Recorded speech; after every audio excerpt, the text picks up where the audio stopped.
Bienvenidos a TV UNAM, esto es Observatorio Cotidiano en la Cultura. Hoy vamos a hablar de textiles y moda mexicana. Para ello me acompañan tres grandes mujeres que me encanta que estén aquí. Marta Turok, coordinadora del Centro de Estudios de Arte Popular, Ruth de Lechuga en el Museo Franz Mayer, bienvenida. Gracias. Nos vas a platicar mucho de qué hace la moda mexicana en un museo como el Franz Mayer. Carla Fernández, diseñadora de modas, también nos vas a platicar de toda esta labor que has hecho en comunidades y dónde está tu posición y militancia como mujer también, y como mujer y como líder de mujeres. Y Dulce Martínez, directora creativa de Fábrica Social, un espacio que se dedica también al empoderamiento de mujeres y también a la construcción de colectivos y comunidades, sobre todo de mujeres, relacionadas al textil. La primera pregunta para las tres sería, digamos, aprovechando que tenemos a dos antropólogas y una historiadora del arte, ¿cómo es que se ha considerado la moda como un aspecto frívolo? Y cómo, por ejemplo, Gilly Povetsky y otros antropólogos dicen que no hay nada menos efímero ni menos frívolo que la moda. Este espacio donde hay códigos que dicen, que quieren decir, que tienen intenciones. ¿Dónde está este espacio donde la moda es un espacio cultural y antropológico? Bueno, la moda en las comunidades indígenas existe, aunque hay gente que crea que no. Y es la construcción del ser, es la construcción y la comunicación a través de lo que comentaste de códigos, donde lo que se pone uno, cómo se pone uno eso, cómo se hace esa ropa, va a variar de una comunidad a otra. Muchas veces dentro de un mismo municipio y una misma etnia, cada comunidad se distingue, entonces comunica identidad, comunica el papel social, comunica localidad. En primer lugar en México es localidad y etnia, indudablemente. Y también si eres niña, si eres joven, si estás casada, si eres soltera, si eres autoridad, cada una de estas cuestiones se han construido a través del tiempo. Hay elementos prehispánicos y elementos virreinales, cosas que llegaron de fuera, y a la hora de conjuntarse es esta construcción de la indumentaria indígena y la indumentaria mexicana en términos generales, y que está en alto riesgo en muchos lugares. En alto riesgo. En alto riesgo. De no ser que tenga espejos y ventanas que le abran a esta construcción cultural. ¿Y cómo, Carla, Dulce, lo han podido hacer ustedes dos desde sus proyectos, que son mucho más que marcas, ¿no? Bueno, para mí la moda es un libro abierto, lo que decía Marta, es la casa que sacas todos los días para que la gente te vea y te lea. Te lea, exacto. Sí, o sea, te ven, tú es lo que, como tú, y por eso es tan, por eso la moda tiene tantos fans, ¿no? Porque tú la creas, tú te vistes, tú te maquillas, tú te decoras, y puede ser muy política también, puede ser, o sea, evidentemente es cultural, ¿no? Tenemos un ejemplo que Marta es experta, que es Frida Kahlo, que supo, o sea, Frida, además de ser una excelente artista, ella sabía el poder de la imagen. Entonces, ese poder de la imagen es cómo te vistes y qué quieres decir a través de esa vestimenta. Sin duda. Y en México tenemos la gran fortuna de aprender también de las comunidades indígenas, de cómo tienen esa magia de ser tan elegantes, pero por otro lado tan sofisticadas, utilitario, ¿no? O sea, una falda chamula te sirve de cobija en las noches, o claro, el rebozo te sirve para cargar N cantidad de cosas, te la puedes poner en la cabeza para taparte del sol, ¿no? Te puedes traer la leña. Entonces, creo que esa movilidad que tenemos en México, esa cultura que hemos mamado, ¿no? Desde siempre, es muy interesante, y también la parte política, ¿no? De qué significa llevar un huipil, ¿no? Incluso no siendo una mujer indígena, qué significa tener ese diálogo, si tú quieres, si eres una diseñadora o un diseñador, de trabajar con comunidades indígenas, cómo saber hacerlo. Un poco lo que hablaba Marta de esta extinción que podemos vivir muy pronto, ¿no? De las textiles o de las artesanías mexicanas, o que cada vez se van disminuyendo hasta llegar. O sea, nosotros hemos sido testigos o sea, que ya hay algunas artesanías que ya desaparecieron, o sea, claro, tejidos que ya no existen, o sea, que ya el último tejedor en Tlaxcala ya no lo hace. Entonces ahí hay que unir esfuerzos y muchas veces creo que Dulce y yo trabajamos con esa esperanza de que el futuro también es esta unión, ¿no?, de lazos y de creaciones, no nada más con la parte tradicional, sino con el trabajo en colaboración creativa y productiva con los artesanos, para darle otras salidas y que evidentemente los artesanos y las artesanas estén de acuerdo, ¿no?, con estas colaboraciones. De acuerdo. Entonces, Dulce, bueno. desde Fábrica Social. Bueno, yo creo que es importantísimo, el textil tradicional, el textil mexicano es importantísimo también, porque hay como todo un tema en él de desarrollo de capacidades, ¿no? Las mujeres indígenas han sido como, bueno, Marta hace un momento me decía que también hay muchos hombres tejedores, es verdad, ¿no? Claro. Hablamos del tapete, del zarape, ¿no? Pero sí siento que en el tema, o sea, en el textil mexicano es un campo en el que las mujeres indígenas han sido las que han desarrollado y han preservado y han, cuando yo veo por ejemplo la iconografía amuzga o la iconografía mixteca y las mujeres se juntan y todas hablan de lo que saben hacer, son una biblioteca, o sea, son una biblioteca y es muchísimo conocimiento y hay mujeres que empiezan a tejer a los 13, 12 años y que llevan tejiendo 20, 25 años y que realmente son doctoras en tejido. Claro. Y nadie se los ha reconocido y nadie les ha dado como ese lugar que deberían de tener de maestras de ser las maestras del textil en este país, ¿no? Entonces, creo que la moda, o sea, como estamos hablando de moda, pienso que también siempre ha estado como el enfoque mucho en el tema comercial, ¿no? Y por eso es que hay esta idea de que la moda es frívola y que la moda no repercute, venta, nada más. Exacto. Pero en realidad, si hablamos de indumentaria, pues hay un montón que decir ahí, porque también tenemos que pensar que los contextos rurales en nuestro país muchísimas veces se mantienen gracias a los textiles, a lo artesanal, a las mujeres que pueden trabajar en su casa mientras cuidan la milpa, mientras cuidan los niños, mientras crían los animales. Entonces sí, cuando hablamos de textil tradicional, de indumentaria, pues tenemos que pensar en contextos rurales, en contextos indígenas, en desarrollo de capacidades, en la mujer indígena, ¿no? Fundamentalmente, aunque los hombres estén incluidos. Aunque los hombres estén incluidos, claro. En este terreno, y si pensamos en dividir un poquito el programa y hablar ahorita solamente de la parte, el proceso creativo y el proceso de producción, luego ahorita hablamos de la recepción y de la distribución. En el proceso creativo, ¿cómo funcionan estas comunidades, Marta, Carla, Dulce? ¿Cómo funcionan estas comunidades? ¿Cómo se construyen?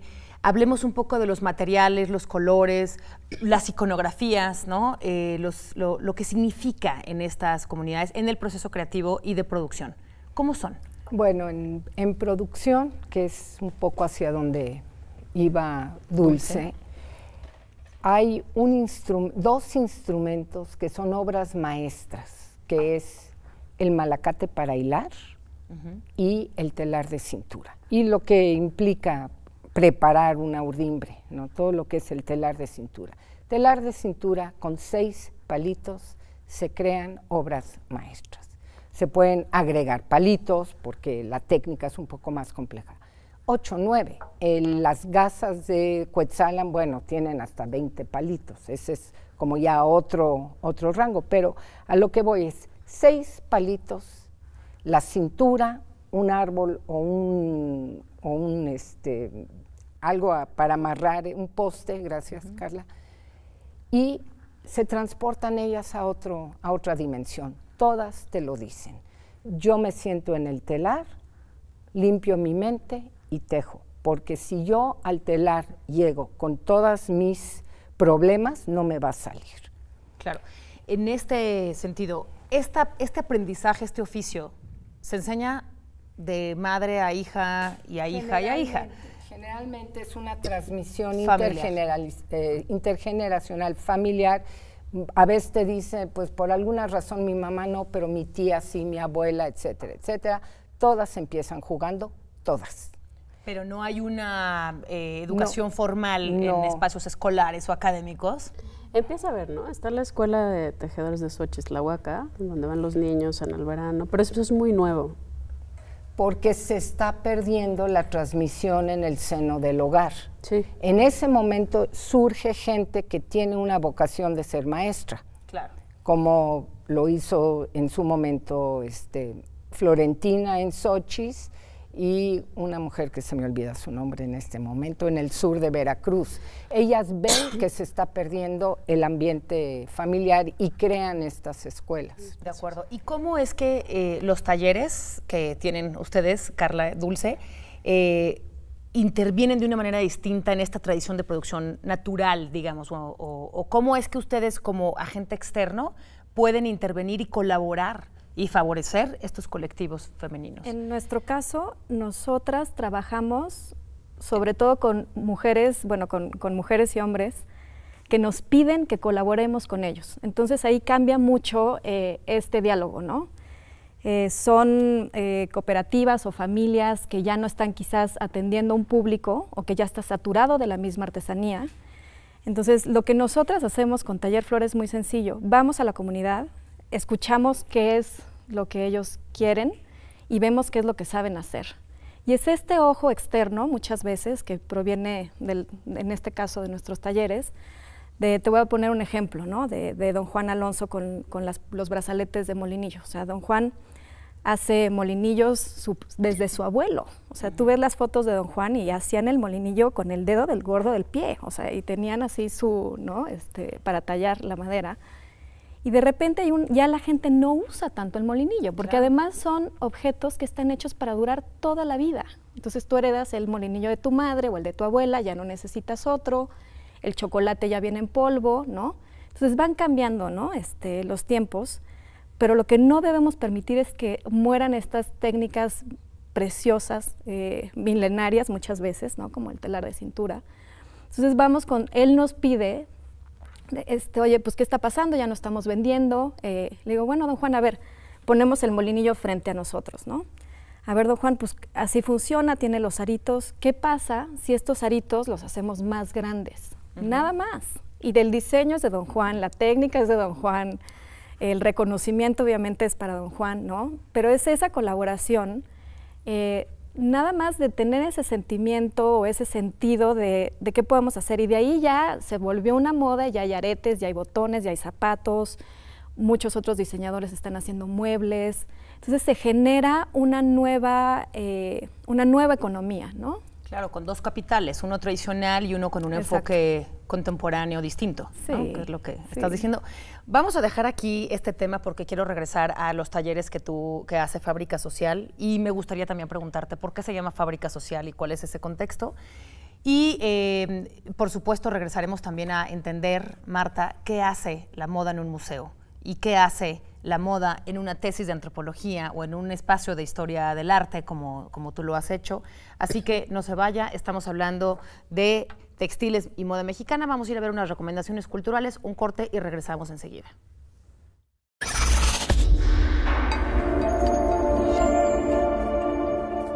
Teatro, el cornudo imaginario. Farsas sobre encuentros, desencuentros, enredos amorosos y sospechas de infidelidad. Fuente del Centro Cultural Universitario. Entrada libre. www.teatrounam.com. Exposición. Farsa y artificio. Experimenta una perspectiva formal y tecnológica en términos espaciotemporales. Hasta el 6 de octubre. www.moac.unam.mx. Música. Orquesta Filarmónica de la UNAM. Tercera temporada 2019. Sala Nezahualcóyotl. Más información en www.musica.unam.mx.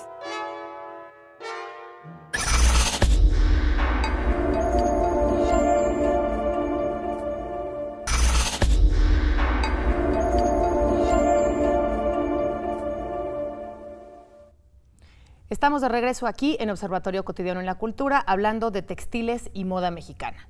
Estamos hablando con Marta Turok, con Carla Fernández y con Dulce Martínez. Dulce Martínez, nos quedamos contigo, Dulce, en esta pregunta que ya nos había respondido Carla, que tiene que ver con los modos de producción comunitaria y la manera en la que ustedes, ya nos contó Carla cuál es su caso, Fábrica Social, ¿qué hace con las comunidades? Y estamos hablando de esto, esta manera en la que producen estas comunidades y cómo hay agentes externos, en tu caso, Fábrica Social, y cómo interviene y eso beneficia a quién y de qué manera. Bueno, Fábrica Social en realidad empieza, como justo me preguntabas del nombre antes de ir a corte, y en realidad el nombre es una reflexión de cómo la manera como producimos material, o sea, objetos, es una manera de reproducción social, ¿no?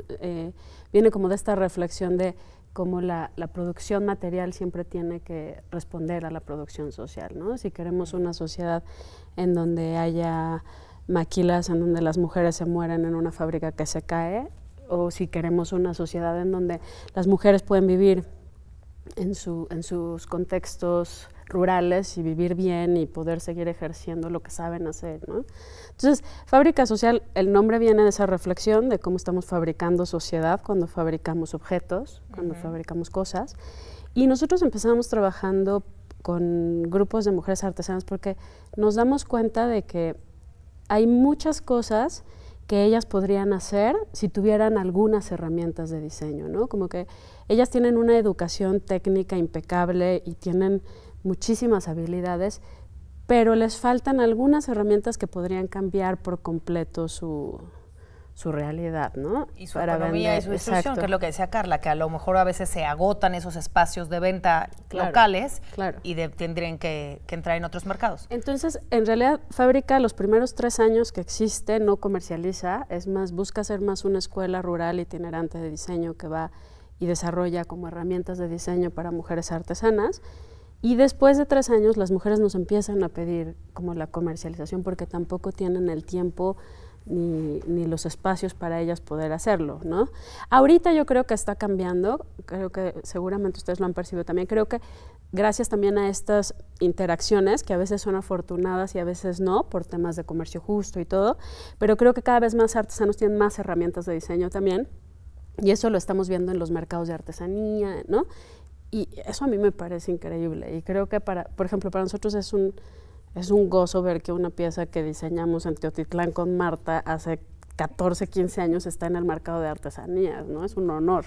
¿Y cómo es que esta manera de incidir, Carla y Dulce, empodera, es una palabra que no me gusta, pero le regresa autonomía y sustentabilidad a las comunidades, especialmente femeninas? O sea, ¿qué tiene que ver el trabajo? Porque ustedes son un par de mujeres, con colectivos de mujeres.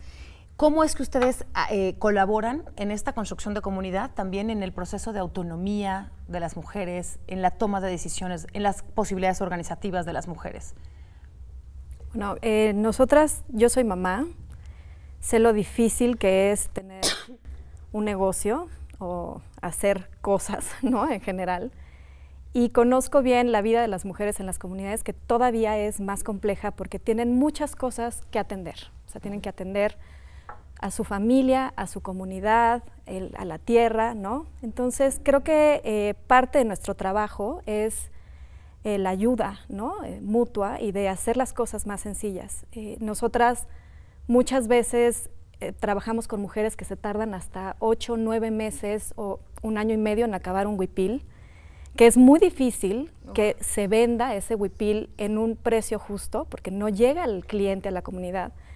Entonces, somos como que resolvemos problemas, ¿no? Entonces, trabajamos y le decimos a la señora artesana, ¿por qué no hacemos un detalle? Y de ese detalle tú puedes seguir haciendo tu huipil para consumo, ¿no? propio o para tu comunidad, pero también puedes tener un excedente que nosotros te podemos ayudar a que se venda de una manera justa, ¿no? Con un precio, con un cliente, etcétera, y no se pierda la técnica. Entonces, creo que esa parte también ayuda, y siempre manteniendo, siempre, en eso sí hemos trabajado mucho, que la artesana o el artesano sigan haciendo sus objetos tradicionales, pero que eso que le están vendiendo al consumidor de fuera, llegue al consumidor de fuera en un precio justo y con un diseño que se venda y con una calidad también, ¿no? Que se venda. Claro. Me recuerdas un poco las etiquetas que usan ustedes dos. Las etiquetas de Fábrica Social me encantan porque dicen el nombre de la persona, las horas que se tardó, que es lo que estás diciendo un poco. Entonces tú cuando compras una prenda sabes que doña Mari lo hizo, se tardó 14, el número de hay un listado de técnicas, indica cuál es la técnica que usó. ¿Por qué quieren hablar de esto? ¿Por qué esta relación producción-consumidor? Para nosotros, o sea, Fábrica Social trabaja en el área de diseño, pero también trabaja mucho el área de comercio justo, organización y administración, porque para nosotros era súper importante al hablar de comercio justo con las artesanas y con el cliente, saber de qué estábamos hablando, porque hicimos como mucha investigación y era todo, o sea, en ese entonces, cuando nosotros empezamos, todo el comercio justo tenía mucho que ver con materia prima, con cacao, con café, pero no había nada como sobre textil. Entonces, nosotros, pues sí llegó un momento en que decidimos hacer empezar como a generar alguna metodología que nos permitiera entablar como conversaciones con ellas, en donde ellas pudieran definir bien qué era comercio justo para ellas y en qué se basaba y cómo iban a calcular los precios. Entonces llegamos sí a metodologías que a nosotros nos dice, por ejemplo, nosotros no podemos pagar menos de 45, 50 pesos la hora, porque las mujeres menos de eso no pueden seguir. ¿Sí me explico? Y eso es la hora, pero después la pieza también tiene que tener una ganancia, tal vez un fondo de ahorro. Entonces para nosotros eso, generar como esas capacidades en que ellas puedan saber por qué un objeto tiene que costar eso y no puede costar menos, porque entonces ya es un costo personal muy alto y comunitario, pues era muy importante y era una manera de que ellas entendieran también su trabajo y su oficio de una manera distinta. Claro, ¿no? O sea, y reconocerlo en tus etiquetas, Carla, siempre te lleva a una referencia en YouTube donde encuentras quién y cómo se hace, ¿no? Esto me parece importantísimo, me recuerda un poco el trabajo autor-lector, ¿no? Hasta de esta distribución de, bueno, quién es el consumidor, quién es el autor, quién hizo tus cosas, ¿no? Esto que dicen tus bolsas, el futuro está hecho a mano, bueno, en las manos de quién, ¿no? Marta, ¿qué hace la moda en los museos? ¿Y cómo es que en las últimas décadas los museos han dado una vuelta y han replanteado y repensado a la moda como un objeto posible de aportar desde un espacio museístico? Bueno, la moda no está exenta de su momento. Y entonces la moda occidental, Milán, París, se sabe desde hace un par de cientos de años que van reflejando los procesos sociales en los que están inmersos. No surgen nada más de la mente brillante de un diseñador, sino que van reflejando su momento y su época. Y el paso al museo es justamente comunicar ese contexto, no es solo el individuo, sino cómo ese individuo está interpretando la realidad, sea Balenciaga, que tiene una exposición maravillosa, Dior, o sea, quien lo llames. El textil el textil indígena en el contexto museístico ha tenido dos momentos. Uno, el más común, es el del Museo de Etnografía.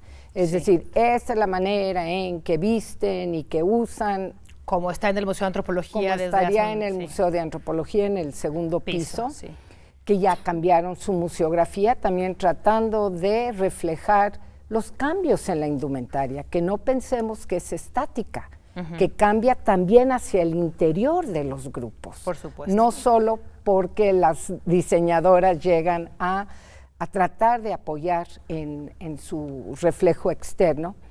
Y también cuando un museo de diseño, como el Museo Franz Mayer, tiene ahorita simultáneamente Vogue Like a Painting y Madame Rostand, entre la moda y la tradición. Estamos realmente, creo yo, sintetizando estos dos mundos. Esta exposición la vamos a poder ver desde hoy hasta octubre, ¿es correcto? La de Madame Rostand, sí, hasta veintitantos de octubre. Veintitantos de octubre, la recomiendo mucho, no porque fui co-curadora, sino que fue muy lindo todo el proceso de ir descubriendo un personaje que yo conocí a Madame Rostand. Qué maravilla. Y era así como un ícono, y entender por qué hizo una colección de trajes indígenas, cómo hizo desfiles, cómo fundó Fashion Group México, y ella tenía esta idea, hay que crear las bases para una moda mexicana, y promueve que los diseñadores se inspiren en lo mexicano, no en el asunto actual de la iconografía, sino la silueta. Ya. Bueno, esto es una invitación fantástica. Estamos a punto de terminar el programa, pero me gustaría muchísimo que nos aportaran una frase o una palabra con la que quieran cerrar este programa tan apasionante. A mí me encantó, hablando de todos estos procesos enormes que van en la línea desde el creativo hasta el museo o hasta el consumidor. Dulce. Bueno, creo que yo cerraría como solamente diciendo que hay que volver a las manos y a los ojos, ¿no? O sea, como no perder todo lo que esto nos ha traído, ¿no? Todo lo bueno, todo lo benéfico, ¿no? Del hacer. El hacer es súper importante. Y los ojos. Carla. Nosotros decimos que la alta costura está hecha en las montañas, en las selvas, en los bosques mexicanos. Esa es nuestra real alta costura, ¿no? La que se hace por las comunidades. Me encanta, alta de altitud. Alta de altitud. Alta de altitud. Exacto. Muy bien, y regresando a tu eslogan, ¿el futuro está hecho a mano? Exacto. Era la que iba a decir, pero me la ganaste. No, perdón. Bueno, la podemos repetir. Marta. Yo diría conocer, apreciar, dignificar. Y no al regateo. Y no al regateo. Tenemos 30 segundos para que nos digas eso. ¿Por qué no al regateo? Porque lastimamos, porque no entramos a una tienda a regatear y pensamos que lo que están ofreciéndonos no vale. Y esto está contribuyendo a que las nuevas generaciones no quieran seguir. Es parte la discriminación en México racial y la discriminación hacia su economía está matando el futuro de la artesanía. Completamente de acuerdo. Creo que este programa se refiere a todo un tema que es el del patrimonio cultural, el patrimonio artístico, a reconocer lo artístico de los artesanos, a reconocer en los productos finales, en los textiles que yo puedo ver que ustedes traen, una capacidad identitaria, una capacidad de comunicación cultural, antropológica, pero también en esto que se ha puesto en la mesa y que es el comercio justo y la ética en este tipo de producciones comunitarias, ¿no? Entonces, bueno, felicidades porque el trabajo que hacen con comunidades me parece impecable y bueno, conozca el trabajo de estas mujeres, Fábrica Social, Carla Fernández y desde luego visitaremos el Franz Mayer para ver la relación de la moda en los museos. Esto fue Observatorio Cotidiano en la Cultura, lo espero en la siguiente transmisión. Buenas noches.